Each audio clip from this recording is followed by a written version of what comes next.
Today we're going to make chicken French and we're going to talk all about proteins. Unfortunately, it's pretty complex, but we're going to try to make it simple for you. Hi, my name is John Vito and I am a dialysis patient. Prior to that, I was a cook and restaurant owner for 20 years. While being on dialysis, one of the things that I have learned is that nutrition plays a major role in our health and keeping ourselves healthy, us being dialysis patients. Our program is going to combine the information we learned from the nutritionists and the knowledge that I have from cooking and create recipes that are both tasteful and healthy and can keep us on a good path. This is Cooking for Your Kidneys, where we're going to talk about food, nutrition, and health. But remember, I'm not a doctor, and you need to talk to yours and your nutritionist about these particular recipes. Today, we're going to talk to Mary Weir, our registered dietitian, so we can get a better handle on some of this protein stuff. It is so complex. It is so difficult at times as you're sitting in that chair to comprehend all of this information. Today, Mary and I are going to try to break down some of the important points, and then we're going to move on to cook something. Mary, first of all, let's talk about protein. Why is protein so important, not just for the CKD patient, but for people in general? Proteins are a necessary nutrient that you have to maintain and build muscle mass and other target organs. It's a nutrient that you have to have consumed daily. Now, doesn't it also help us with injuries and help us recover from injuries? Yes, you have to have enough protein that you're intaking and supporting you, so if you do have an injury, your body can repair itself. And for some of those injuries, CKD patients especially, and those that are on dialysis, are those needle pricks. We're pushed with that needle, and I know they want us to have good vitamin D, but protein also helps repair some of the veins and the arteries if that's what they're using, and also the skin. Is that correct? Yeah, it's called skin integrity. So whenever we work with people in dialysis, we ask, do they have good skin integrity? Do they have any damage to their skin? And they're constantly being poked and prodded when you're on dialysis. That I know, by the way. And the only way to repair that and to make sure that you can consistently repair that is having an adequate amount of protein in your diet. Now, in addition, the different stages of kidney failure, they have stages 1 through 5, and 1 through 4 is slow, kind of a degeneration of the production of the kidneys, and when you get to stage 5, you go on to dialysis. And from what I understand, there's a difference in our intake of proteins based on the first 4 stages and the last stage. For everybody out there that's pre-dialysis, I want you to listen to this because it might help support delaying the onset of going on dialysis. Protein produces waste. The waste is removed from the kidneys. When you're pre-dialysis and you're in that stage 3-4, your kidneys are still functioning. They can remove the waste, but they're not as efficient. So it's best to understand how much protein can I take. It's not a free-for-all anymore. Your body can no longer eliminate all that protein. It builds up and it can actually accelerate going on dialysis. So it's something you really want to talk about with your nephrologist and your dietitian. And then when you get to the point where you're unfortunately have to be put on dialysis, it kind of changes a little bit. It does. So when you're on dialysis, people, as I recall, will come to you and say, I'm very, very tired. And that comes from eating too much protein sometimes. Your body can't clear it, so it builds up toxins. When you go on dialysis, dialysis itself can start pulling off these toxins. And part of that is protein. So you're actually going to have to look at how much more protein do I need. It's very individualized. We look at the blood work, we look at how you're feeling, and we might do an assessment. How much protein are you eating? So there's no one size fits all. And isn't that the real problem? It's so individualized. Every patient comes in with a different reasoning and a different direction and different path. So talk to your doctor. I'm the cook, Mary's the dietitian, but you're all different and we're all individuals. But some of these factors are still important and it's good to ask about them. And I know this is getting confusing and we're only going to go over maybe one more scientific fact, and that is not all proteins are created equal here. No, they're not. So from my understanding, we have the plant-based proteins and we have the animal-based proteins. So even though we can get a similar amount of protein from some plant-based products and some animal, they're not the same. No. Can you tell us a little more about that? So when you're told to have a high protein diet, people can get very lost. They think, okay, I can have beans, I can have rice, I can do this. You can.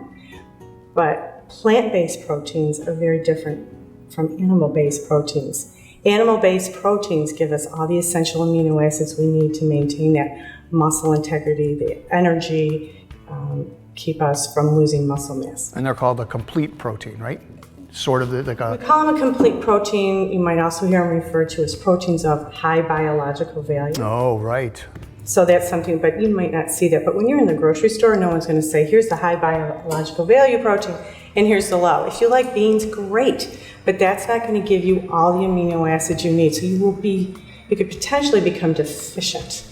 So you want to make sure you're able to understand, if I eat beans, what do I eat it with? You can complement them. All right, well, let's have some, I've got to set up some examples. Okay. And I think that's really important because no one ever taught me that. I'm on dialysis. And I have to tell you, until I started researching proteins recently, none of that information was provided for me. And now that I'm learning more, I'm starting to eat better, and it's really helping me. So for instance, here we have chicken. This is a complete protein. And we're going to get, and unfortunately with all these proteins comes high levels of phosphorus. And we need phosphorus, but we have to make sure we don't get too much. Which is why portion control is so important. People look at this chicken and only to get there, it's too much. Right, this is just our example. This is not a portion control. Complete protein. But this is where if you're pre-dialysis, you really want to manage what is the right amount of protein to get. How do you want to best support your health with protein? So there's going to be some examples in the graphics that show up about this, and we're going to show you that there's a specific amount of phosphorus that comes with a portion of chicken, and that's going to give you the complete part. Right. The difference is that they compare that often with, say, chickpeas, and they're from the legume family, and they have 1 cup of legumes, in this case, has the same amount of protein as 3 ounces of chicken, but it's not a complete protein until we add... It doesn't have all the amino acids. Until we add the tahini, which is a sesame seed oil, and that is one from the seeds and nuts family. The problem is by the time we get to the same level of a complete protein, we've increased our phosphorus tremendously. But this is what makes up hummus, a very famous and wonderful Middle Eastern dish. Isn't hummus chickpeas, ground chickpeas, and the tahini. Now another example, by the way, is beans. Is another level of beans, and there's 3 different types here, and they all are very different, by the way, when you look at the phosphorus levels. However, the protein levels in a cup of cooked beans is about the same as 3 ounces of meat, incomplete until you add rice, which is one of the cereals. So they complement each other. And when we add all that together, we can get a complete protein for the body. Unfortunately, we often raise our phosphorus levels really high, or at least in that dish, there's going to be a high amounts. And that's the very complex story of proteins, and I hope we were able to follow all that. But now we're going to do something really simple, and we're going to cook. We're going to make something with this lovely chicken, and we're going to make chicken French today, and it's going to be delicious. Now for the easy part, at least for me. That's a lot of information. I know that. But for me, it's important, and I think it will be important for you as well. Chicken French. So we're going to take these chicken breasts, which I have sliced in half, to make them thinner. You can also pound them, but for me, when I pound them, it does kind of spread chicken stuff all over. So I like to cut them right in half, lengthwise. And we're going to make a little bit of a dip and batter. So we're going to have some eggs and we're going to have some flour, and then we're going to fry it. That's step 1. Once we get a little coating on the outside of the chicken, we're going to remove it, and we're going to make a quick sauce. And the sauce here is going to be started with just a little bit of sherry wine, which is a white wine. And normally I would not cook with a wine I wouldn't drink, but for this recipe I actually do. The sherry wine, you can buy it in any store. It's pretty readily available. So we're going to use a little bit of that. We're going to use a little chicken stock. We're going to use lemon juice and a little butter. And that's going to be their sauce. We're going to reduce it, put the chicken back in, and we'll be done. It sounds complicated, it really isn't. So let's get started. I've warmed up a pan, and I'm going to add some olive oil to the bottom for the cooking of the chicken breasts. Okay, you'll be able to see that the oil starts to move around as it starts to heat up. Not too much. All the recipe and volumes will be listed for you later on. So we're going to start by dipping our chicken in flour and then the eggs. You need something for the egg to stick to, so you always put the flour on first. I've done it in reverse, it's worked just fine, but generally this is how you do the breading. Okay, we will need some eggs. So we start with 2 eggs, Now, one of the things we didn't talk about in our discussion of proteins is how wonderful, look at that little shell, eggs are as a protein. They're fantastic. Now, I have put 2 eggs in here, and I'm going to whisk them. But one of the things you want to know is that there'll be some egg left over. So when I did the recipe and the information, I actually used 1 egg so that for our consumption levels. There you go. That simple. So we're going to start and build our little process here. Now I've got my oil in. It's nice and hot, as I can see, so I'm going to turn that down. And we're going to do our dipping. So once into the flour. Now for this little show, I use these nice clear bowls so we can see everything. But when I'm at home, what I tend to do is use those nice big round silver bowls because they have a higher side and I can do the flipping by hand. But that's just a little side note and something you can do at home. Okay, so we've got nice hot oil. There's going to be a little steam you're going to see and splatter. So I brought my splatter screen, but we're going to stick that right in there. Oh, look at that. Not too bad at all. Okay, and repeat. Now again, remember, I'm going to discard all of this when I'm done, so that's why you see me double dipping with the tongs.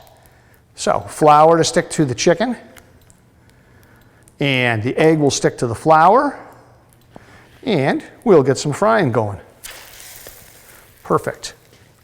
And I think with the size of this pan, I'm going to be able to get all 4 of these right in there. Okay, so the other thing that we can do with our flour is you can flavor that.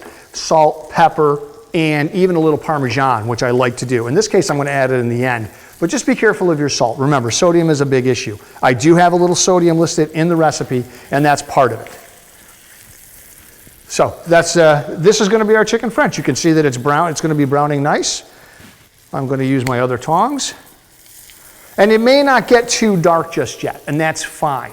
You know, when you see this at maybe a restaurant or someone cooks it for you, you notice that, and in the end, you'll see it gets a little darker, but that's going to come from the sauce. We're going to cook a little butter in there and a little oil, and then we put the chicken back in, and that's going to help develop that coloring on there. So we flipped our chicken, and we're going to get ready to make our sauce. But before we do that, we really want to wash our hands. Anytime you're working with chicken, you got to remember, you've got to wash your hands anytime you come in contact with it, or with your chicken comes in contact with any of your work surface. So we're going to go clean our work surface and our hands, and get back to the sauce. Okay, we are ready to take our chicken off the pan and build our sauce. You can see that they've got a little bit of browning on them, which is perfect. They're probably not going to be cooked all the way through, but that's fine because we're going to cook them all the way through once we get them in the sauce again. Now my pan's a little dry, as you can see, but it's got some of those little bits and pieces that they talk about that you really want to use because it has a lot of flavor. So we're going to start by adding just a little bit of olive oil to the bottom.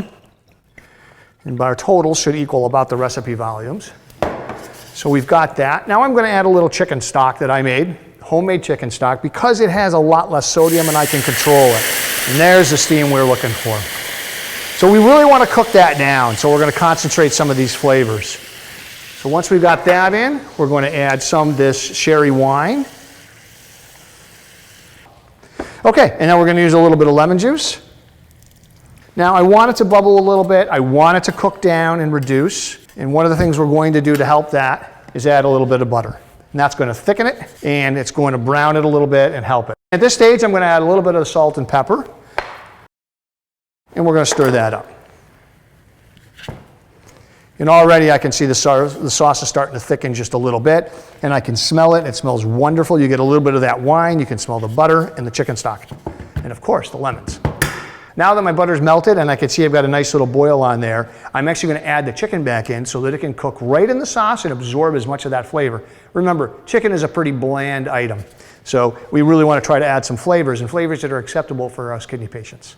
Now, one of the things Mary and I didn't talk about is albumin. And because albumin is just a protein, and one of the proteins that they measure. If you are on dialysis, you'll notice that your monthly charts come with an albumin reading.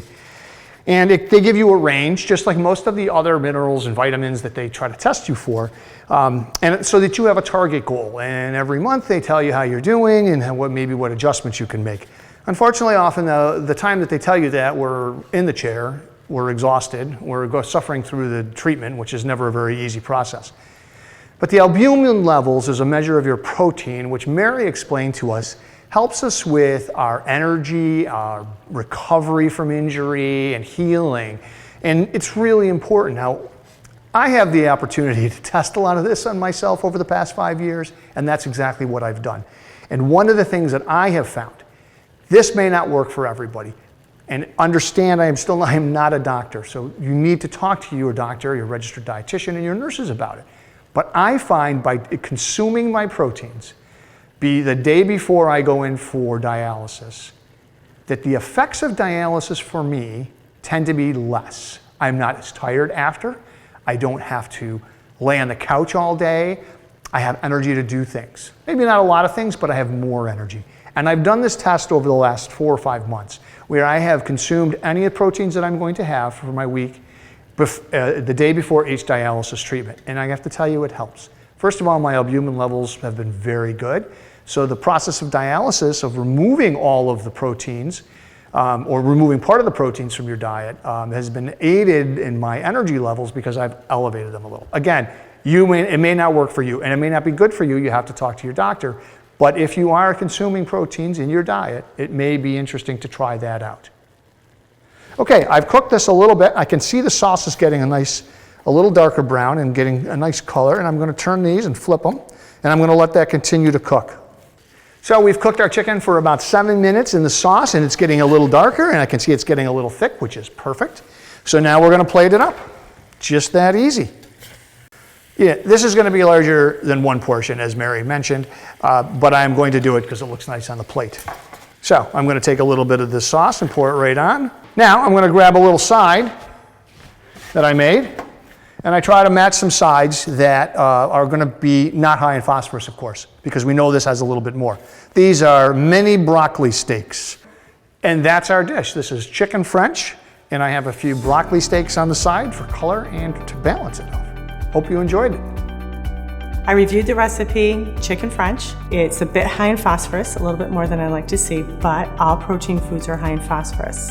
And this is what you have to know about this recipe. It's low in sodium, and it's low in potassium. And it's a protein of high biological value, which means it has all the essential amino acids. So this is different than going out to some fast food restaurant where you can get the same amount of protein. That will have higher sodium and higher potassium. So it's really good to stick to what's fresh, and that's something you can make in your kitchen. Remember to take your binders, because this is a little bit higher in phosphorus. And when do you take your binders? Within 30 minutes of consuming a meal.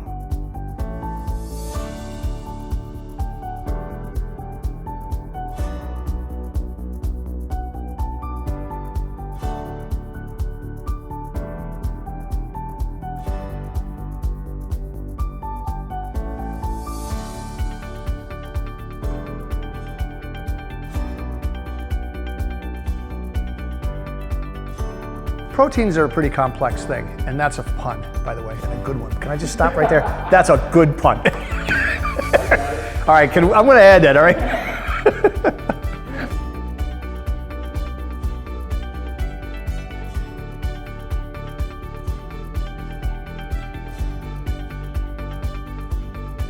You can find additional information about this recipe and more videos with different recipes on cookingforyourkidneys.com.